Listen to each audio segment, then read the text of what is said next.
जब उत्तानपाद ने देखा है कि बहुत समय हो गया, मेरे पीछे तो कोई भी नहीं है, तो आज महाराज घोड़े को लौटाया है। और लौटा करके महाराज आज महलों के लिए आए हैं। और जब महलों के लिए आए महाराज, तो महाराज ने कुंदी को बजाया। कुंदी को बजा रहे हैं महाराज, बार बार कुंदी को बजा रहे हैं, लेकिन वहां किसी को चिंता हो तब तो कोई दरवाजा खोले। उन्हें तो ऐसा आराम चाहिए, तो मिल ही रहे महाराज। सुरची ना आई, उन्हें पता ही नहीं कि कौन खड़ा है, कौन कुंदी बजा रहा है, कौन नहीं। महाराज सोचने लगे और विचार किया कि आज हमारी सुनीति होती ना तो एक बार में आ जाती। जब तक हम वापस नहीं आ जाते थे तब तक खाना भी नहीं खाती थी, सोने की तो बात बहुत दूर है। आज महाराज को अपनी पत्नी सुनीति की याद आई है, तो महाराज ने विचार किया कि यही समय अच्छा है। इतने दिन हो गए मैंने सुनीति से जाकर के ये नहीं पूछा कि वो सुखी है या दुखी है, कैसी है। आज महाराज चले ही और जाकर के पहुंचे हैं सुनीति के पास में महाराज। और जैसे सुनीति का दरवाजा बजाया, सुनीति, अरे सुनीति। महाराज सुनीति को लगता है कि आज सौतना हमें मारवे को भेज दियो। अब तो महाराज एकदम से खटिया टूटी थी, उस पे उठ करके खटिया के नीचे बैठ जाती है छुप के। अब कहाँ जाए? तब तक महाराज ने कहा, सुनीति मैं हूं तुम्हारा पति, गेट खोलो। जब प्यार से बोले हैं तो देवी ने समझा कि क्रोध में नहीं है। आज सुनीति आगे बढ़ी महाराज और दरवाजा को खोलो है। और जैसे ही महाराज दरवाजे को खोलो है तो क्या देखा है कि उत्तानपाद खड़े ही। महाराज आज सुनीति ने हाथ को पकड़ो है।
की खटिया पे बिठा लियो है महाराज को, और महाराज एक लोटे में जल लेकर के आई और कहने लगी, नाथ तुम्हें भूख लगी होगी।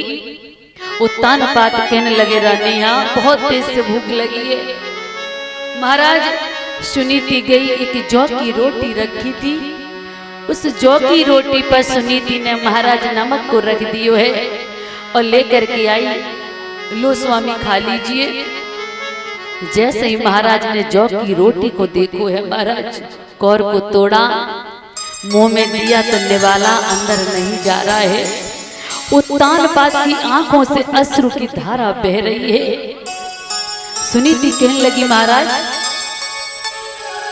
क्या रोटी में स्वाद ना आया महाराज? ये रोटी आपको अच्छी ना लगी? उत्तान पात कहने लगे, नहीं नहीं गोरी अच्छी है, स्वादिष्ट भी है। मैं कैसे कह दूं स्वादिष्ट नहीं है? इसी रोटी को तुमने 6 महीने हो गए खा रही हो, उसको मैं कैसे खराब बता दूं? लेकिन मेरे से निवाला अंदर नहीं जा रहा। सुनीति, तुमने 6 महीना इस रोटी से अपना उदर कैसे भरा है? मैंने तुम्हें बहुत समझाया था कि तुम दूसरा विवाह मत करो, लेकिन तुमने मेरी एक भी बात नहीं मानी। सुनीति कहने लगी, ना तो कोई बात नहीं, चिंता छोड़ो, ये बताओ मेरी बहन कैसी है, ठीक है ना? महाराज कहने लगे, बाय का हो सकता तो सही है, कुछ हो सकता है।